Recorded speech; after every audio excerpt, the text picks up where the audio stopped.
Oh, tudo bom, meus amigos? Como é que estão vocês? Vamos dar continuidade às nossas aulas de revisão para o Enem. Na verdade, elas são uma revisão de todos os assuntos que a gente viu em anos anteriores, não é? Na aula passada a gente falou sobre os francos e a formação do feudalismo. Hoje a gente fala sobre o feudalismo. Eu gostaria de lembrar a vocês que todos esses sistemas econômicos a gente estudou logo no início do ano com aquela ficha de aula sobre sistemas econômicos ou modos de produção. Não é isso? Então, na verdade, a gente está fazendo a revisão de um assunto do primeiro ano e revisão da revisão que a gente fez ao início do ano. Não é isso? Muito bem. Então, vamos lá. Onde eu estou? Livro, capítulo 10. E no capítulo 10, a gente viu na aula passada Renascimento Carolíngio. Tá aqui. Aí do lado de cá, na outra página, tem o feudalismo. Aqui em cima, o nascimento do Ocidente medieval e o feudalismo. O que é que nos diz o livro? Segundo um medievalista brasileiro, um historiador brasileiro, especialista em Idade Média, que é Hilário Franco, o Ocidente medieval, ou seja, a Europa, na verdade não é todo o Ocidente, porque nós somos Ocidente e não tivemos feudalismo, né? A Europa medieval nasceu da conjugação de três fatores, ou seja, o feudalismo nasceu da mistura de três causas básicas, que são as seguintes: heranças romanas, heranças germânicas e heranças cristãs, a ideologia cristã. Quais são as heranças romanas que formaram o feudalismo? O colonato, aquele sistema de trabalho no qual o camponês, o ex-escravo, agora trabalhador livre, tem que dar uma parte do que ele produz ao dono da terra e uma outra parte fica com ele para a sobrevivência. Na verdade, ele dá 2/3 do que ele produz para o dono da terra e fica só com 1/3. O colonato, você sabe, não é? Foi um sistema de trabalho que começou a se desenvolver com as crises do terceiro século. À medida que o número de escravos ia reduzindo e a escravidão ia desaparecendo ou ficando muito cara, você troca o escravo por esse trabalhador dito livre, mas que na prática ele não é livre, porque ele não pode escolher para onde vai. Se ele for escolher, ele morre de fome. Muito bem. O caráter sagrado da monarquia, a ideia romana de que o monarca era sagrado, né, e que representava a vontade de Deus sobre os homens. Então, essa monarquia de caráter divino permaneceu, sobreviveu dentro do mundo feudal. Heranças germânicas, ou seja, trazida pelos bárbaros, em especial pelos germanos, né? Os francos, alamanos, anglo-saxões, borgúndios, de uma maneira mais firme, mais concreta. Que heranças são essas? O comitatus, isto é, a ideia de que o homem tem que estar submetido, a população submetida a um chefe militar. Comites, em latim, König, na língua dos germanos, o alemão primitivo. Ou seja, um comandante militar é o responsável por organizar a população de uma terra, de uma área de terra, que é o fedus, que a gente viu, estudou. O fedus é a propriedade rural, a antiga vila romana, que se fortificou com, daí o nome fedus, fortificação, contra os ataques bárbaros. Então, o homem que manda aí é o homem que defende, por isso é um comites, um König, um comandante militar, e o senhor, dominus, em latim, que exige obrigações. E, em troca dessa proteção, ele quer que seus trabalhadores garantam a sobrevivência, né? Paguem impostos para sustentar esse domínio, esse controle. O direito consuetudinário, ou seja, um direito que não é escrito, um direito costumeiro, habitual, derivado das tradições. No mundo feudal existiam poucas leis escritas. Carlos Magno, a gente viu, criou um conjunto de códigos, as chamadas leis capitulares.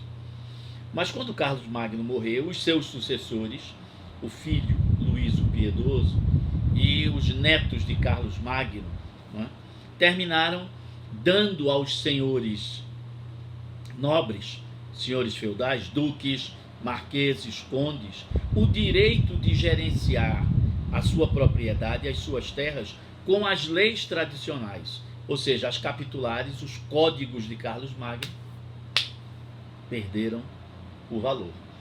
Mais tarde, depois das cruzadas, os reis da França vão restabelecer essas leis de Carlos Magno, essas leis que favoreciam a centralização.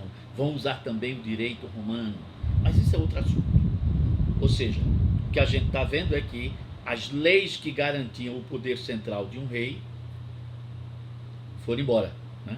Pegaram o beco, sumiram, desapareceram. Direito consuetudinário é isso, direito baseado na tradição, nos costumes, nos hábitos. E o cristianismo. Por quê? Porque a gente sabe, eu acho que o professor de filosofia ensinou isso a vocês.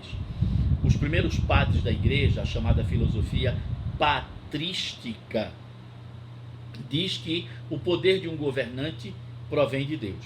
Todo rei é rei porque Deus quer. Então, mesmo quando existe um mau rei, tem que haver obediência a esse rei. Senão você está contrariando uma vontade divina. Outra coisa também, não é?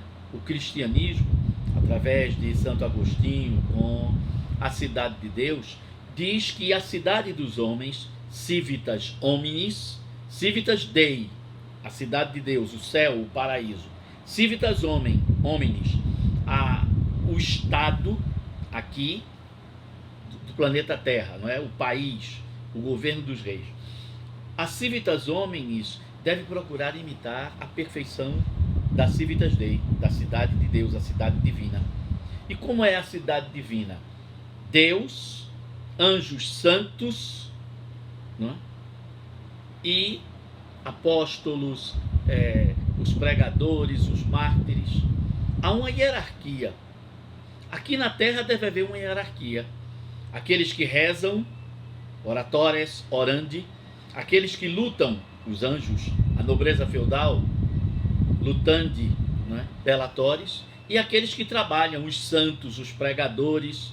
Não é assim no céu? Então aqui embaixo são os servos e os vilões.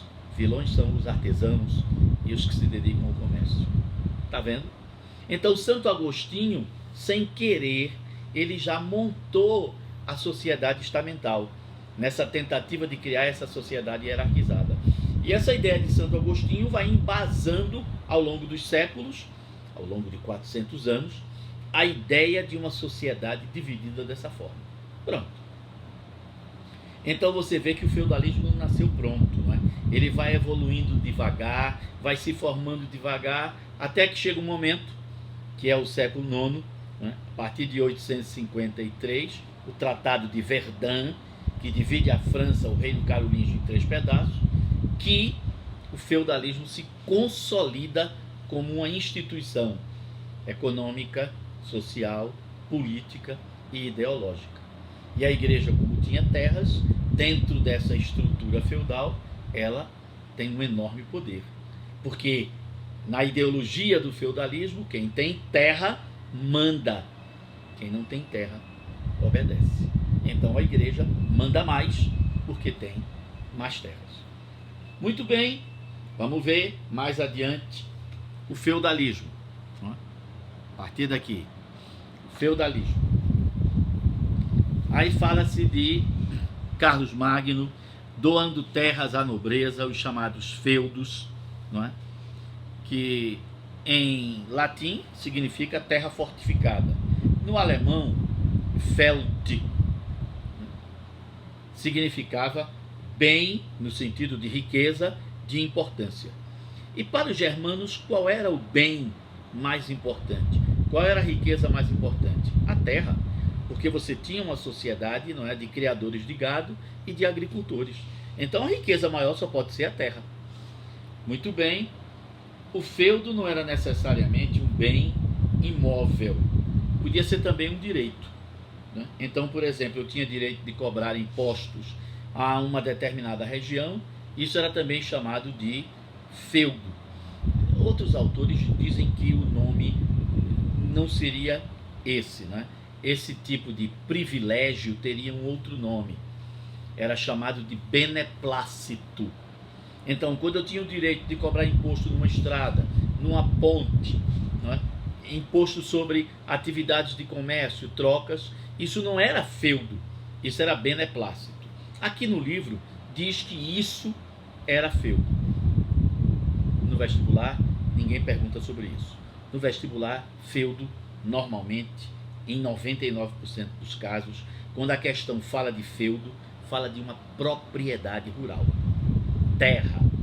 Se por acaso a palavra feudo tiver um outro significado, no texto explicativo, antes da questão, vai aparecer isso que eu estou dizendo, que o feudo podia ser um privilégio, um direito especial que um nobre possuía.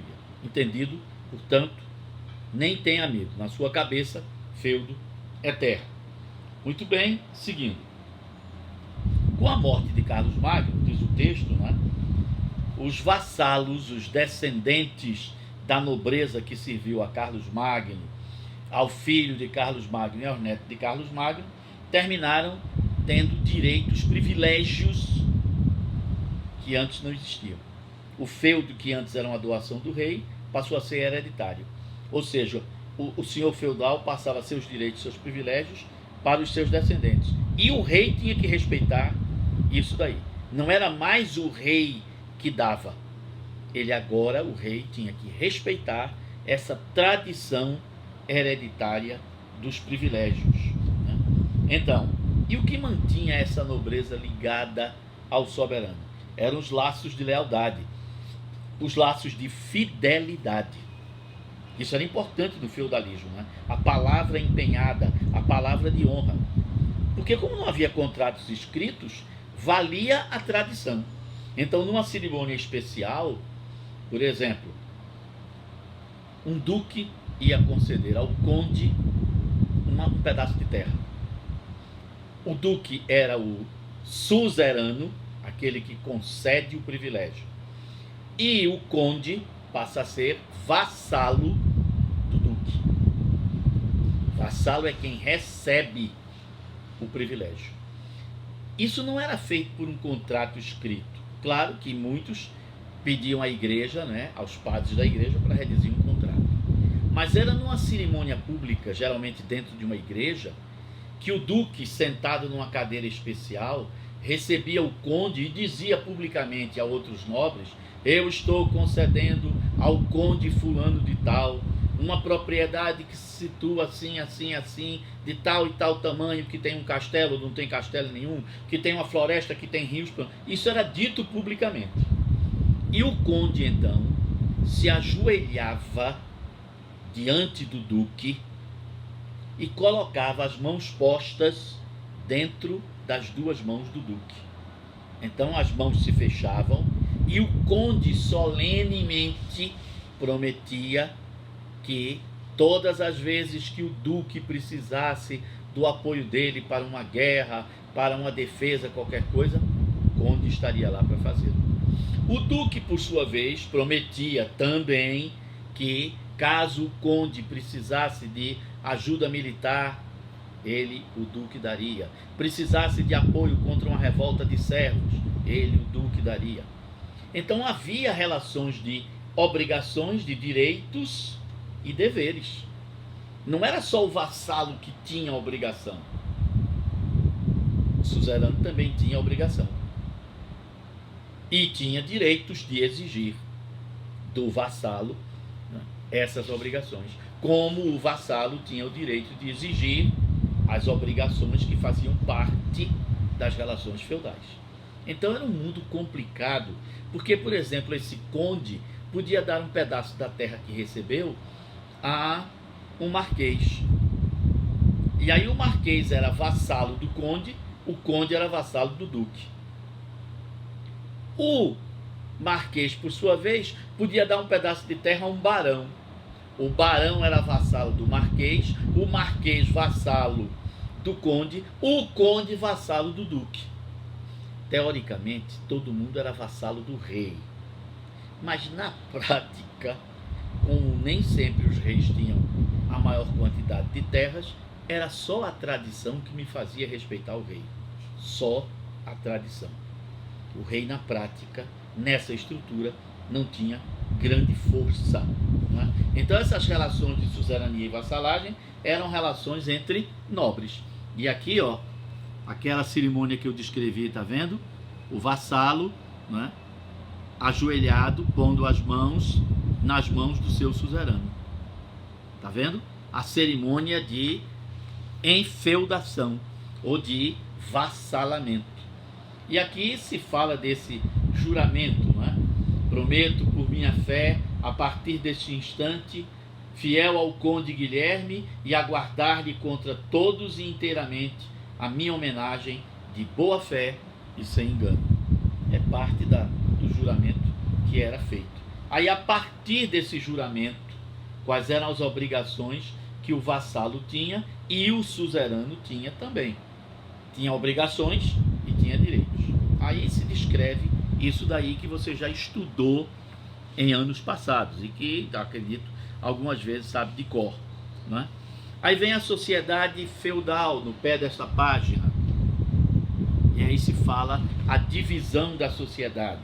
A sociedade estava dividida em 3 ordens ou 3 estamentos.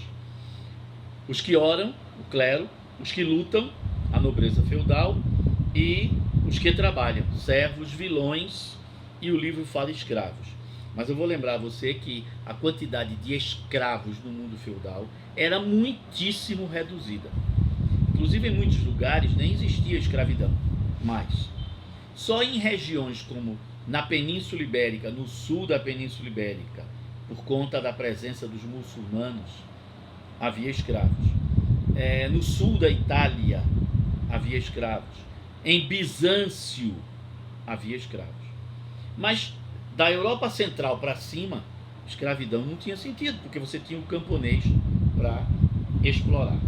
Aí o livro fala sobre essas 3 ordens. O que era o clero? Os que oram. Não é? E o que é que se diz do clero?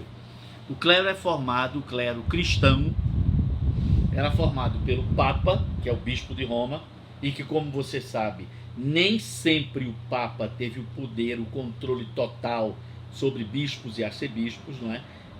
Essa construção do poder do Papa foi feita ao longo do feudalismo. É só no século XI, perto das Cruzadas, que o papado passa a ter muita força.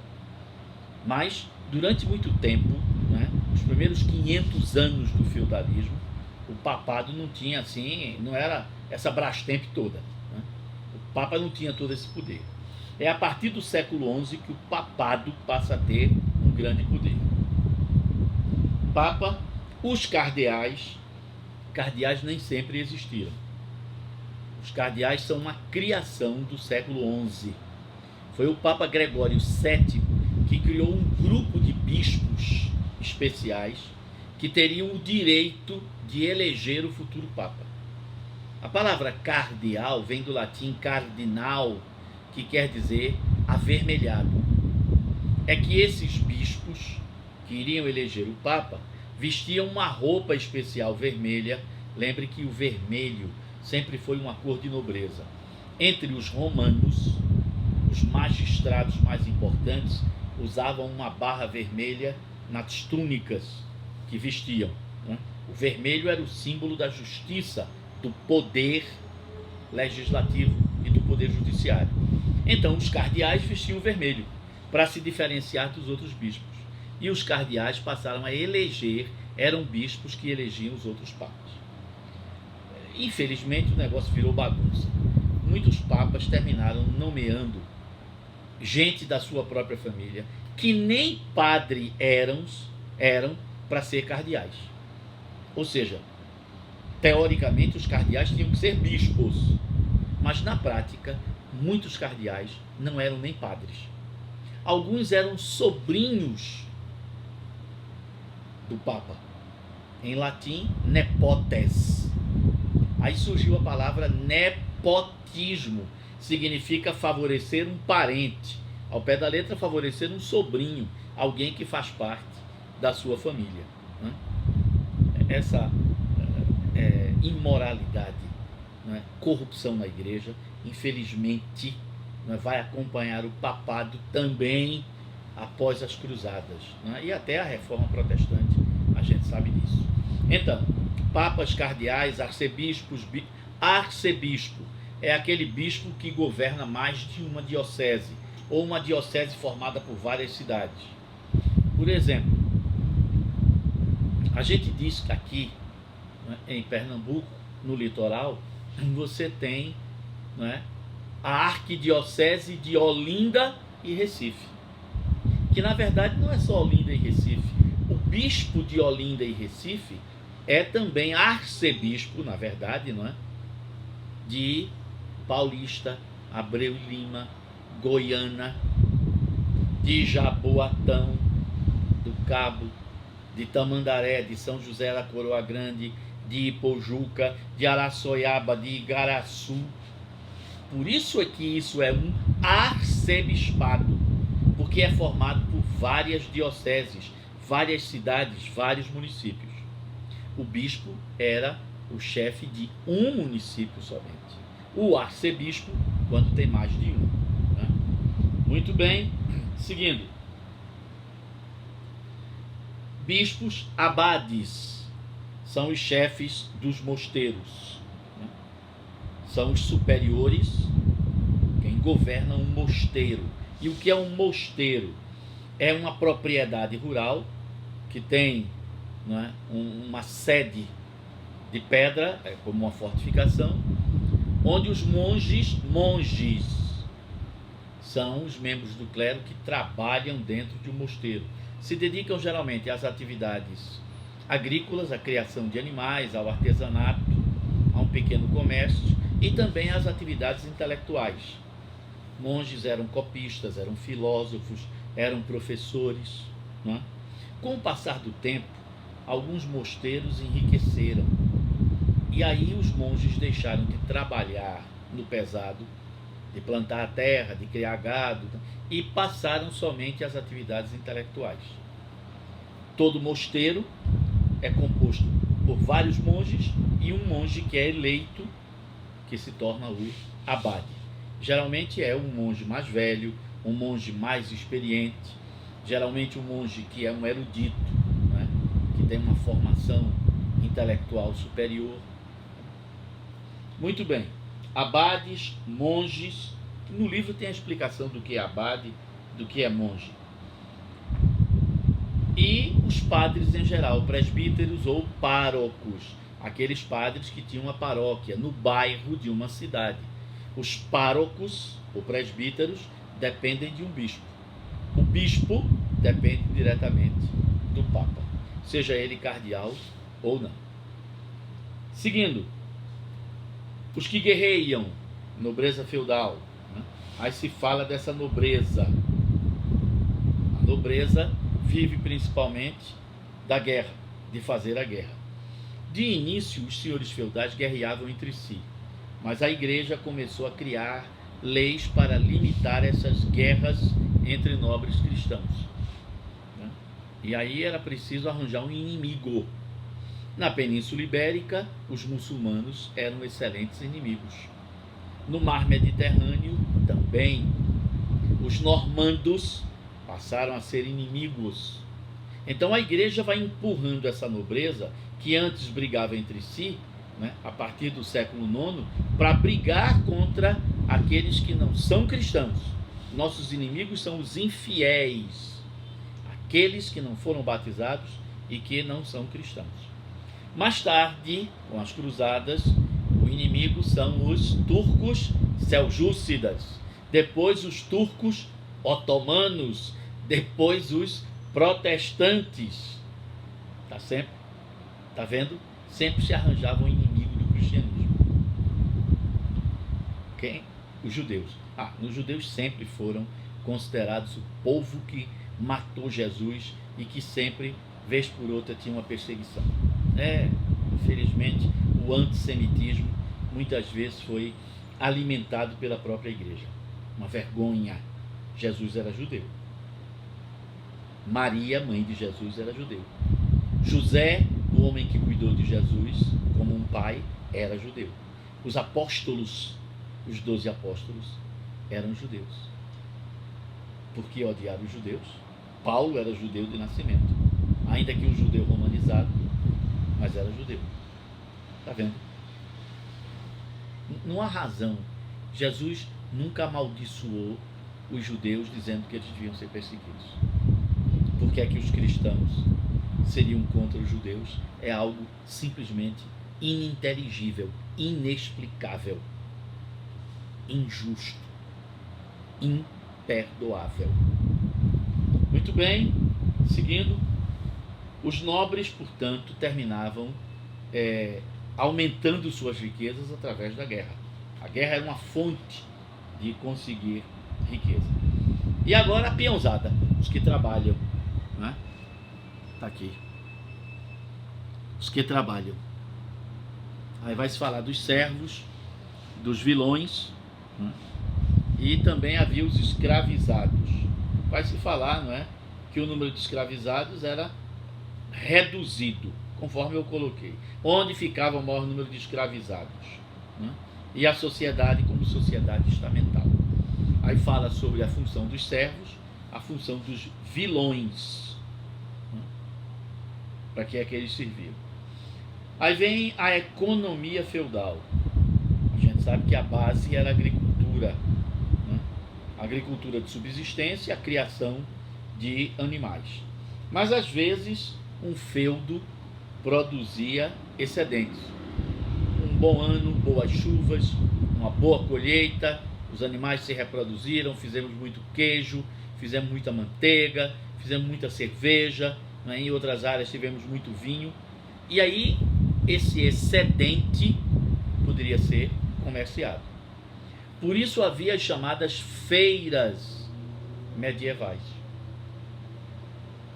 Uma vez por ano havia um encontro, geralmente, não é, no final do verão, início do outono, né, onde esse excedente de produção era comercializado, era trocado. É quando os servos tinham uma situaçãozinha melhor, né, porque aí eles podiam adquirir produtos que no feudo dele não existiam. Para os senhores feudais, essas feiras eram importantes, porque vinham mercadores de outros lugares trazendo produtos refinados, produtos do Oriente, arroz, açúcar, café, joias, pedras preciosas, metais preciosos, tecidos finos, a seda, o brocado, o damasco, muita coisa vinha de Bizâncio também. Então, as feiras eram um momento especial, não é? E havia também, aí chegavam ciganos, chegava um circo, não é? E era uma semana, 2 semanas de festa para aquele povo que tinha pouquíssima diversão, pouquíssimo de lazer. A época de uma feira era um momento especial, mas nem sempre a colheita foi boa, não é? O ano foi próspero, favorável. Muitos anos não havia sobra, havia falta, havia fome, e aí não havia feira. Só depois das cruzadas, quando começam as cruzadas, na verdade, é que as feiras vão se tornando mais permanentes. E aí 2 feiras por ano, 3, 4, 5, 12, feira a cada 15 dias, e a feira permanente, que é a cidade, que é o burgo. Mas isso a partir de 1100, 1200. Né? Estamos falando do feudalismo no seu apogeu no ano 1000, digamos assim, né? Funcionando com isso. Então, se falava do trabalho, das obrigações, os principais impostos, talha, banalidade, captação, corvéia, né? Tem uma série de impostos aí que vocês veem que os servos eram obrigados a pagar. Aí tem o castelo onde se mostra o mundo feudal. Aqui eu fiz uma anotação.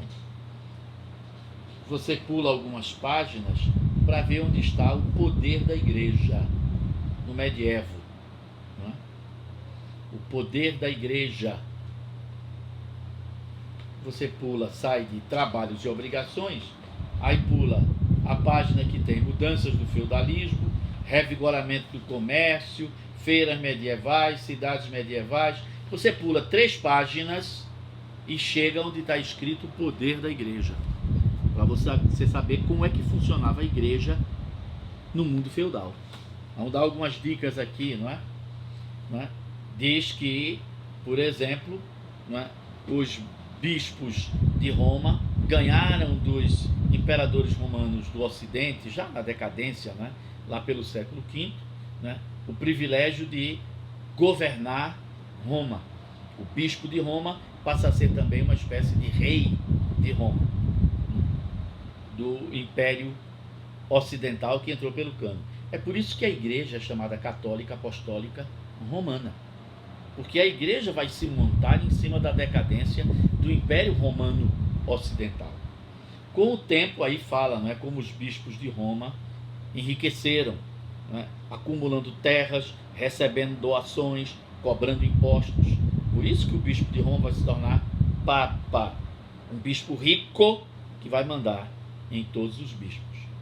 Aí se fala da formação do clero, aquele clero que trabalhava junto ao povo e que administrava a igreja, e que enriquecia e ganhava dinheiro, e que se tornava imoral, corrupto. Não todos, alguns. E aquele clero dedicado à oração, que vivia nos mosteiros, a oração, as atividades intelectuais, os monges. O clero que vivia ligado às coisas do mundo, secular, da palavra sécula, que se refere ao tempo que a gente vive, ao mundo, às coisas materiais. E o clero regular, da palavra regula, regra, é aquele que obedecia a uma regra, que vivia nas áreas rurais, distantes das cidades, longe do pecado, do orgulho, né? Longe da cobiça, para se dedicar ao aperfeiçoamento espiritual. Mas nós vimos também, eu disse, que muitas vezes mosteiros enriqueceram, monges e abades ficaram ricos e se tornaram corruptos e imorais. É uma desgraça, né? É terrível. E Jesus pregava o tempo todo o desapego às riquezas. Para você ver o que é que os seguidores deles, vez por outra, faziam. Lembre, não eram todos os cristãos que faziam isso, mas uma elite que governava fazia. E isso era um péssimo exemplo para o resto das pessoas, para todos, não é? Aí se fala dos esforços em favor do cristianismo. Homens sinceros que condenavam essa imoralidade e essa corrupção. Não foi só Lutero, já em 1517, que denunciou a corrupção do clero, não. Muito antes de Lutero, ainda, não é? Nos anos 380, 400, já tinha gente reclamando que os bispos estavam enriquecendo demais. Um sujeito rico chamado Bento, da cidade de Núrcia, não é? Pois bem, ele vai fundar um mosteiro baseado na ideia de que os monges têm que trabalhar para sobreviver. Rezar, mas trabalhar também. Por isso o lema dos seguidores de São Bento, beneditinos, 580, né? O lema deles, o slogan é ora et labora, em latim, reze e trabalhe. É assim que você vai ficar santo. Reze e trabalhe. É preciso trabalhar.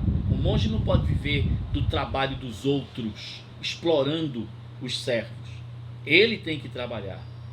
É assim que se dá o aperfeiçoamento do espírito. Mas logo depois que São Bento morreu, os sucessores de São Bento, os abades, transformaram os mosteiros de São Bento, né, os mosteiros beneditinos, em lugar de riqueza e de sexo, droga e rock and roll. Aí haja reforma de novo, né? Lá pelo ano 900, vem uma nova reforma. A regra de São Bento vai ser reformada lá no mosteiro de Cluny, na França, né? E aí um novo abade diz: olha, desse jeito não pode, vamos voltar às regras primitivas, ao ideal de São Bento. E aí foi feita uma reforma, e novas reformas, e muitas outras. Além disso também, seguidores de São Domingos formaram os dominicanos, seguidores de Francisco de Assis, os franciscanos. Francisco de Assis, ele comia o que recebia de esmolas. Ele saía pelo meio da rua pregando a palavra e recebia em troca pão, um pouco de carne, água, um pouco de cerveja ou vinho, pronto. Ele viveu a vida inteira esmolando, pregando a palavra de Deus. Foi São Francisco morrer e os seguidores de Francisco, franciscanos, começaram a montar mosteiros, onde havia camponeses, havia servos, havia vilões. E os monges esqueceram o ideal de pobreza, de humildade de Francisco de Assis. Infelizmente, funcionou assim. Mas atenção, a igreja foi importante dentro desse mundo feudal. Sem a igreja, a cultura tinha ido para o beleléu. Senhores feudais, os lutadores e os camponeses não têm tempo para livros. Então, muita obra da antiguidade, pensadores da antiguidade, teriam desaparecido. Foi nos mosteiros, corruptos ou imorais e corruptos, que nas bibliotecas, nos escritórios, os monges copiavam livros da antiguidade. E a cultura permaneceu. A física, a química, a biologia, a matemática, a geometria, a geografia, a história, a filosofia, isso sobreviveu dentro dos mosteiros. Quer a gente goste ou não, a igreja foi importante na preservação da cultura dentro da Europa feudal. Certo? Na próxima aula a gente vai desmanchar o feudalismo para criar o capitalismo, o mercantilismo. Tá bom? Até lá então.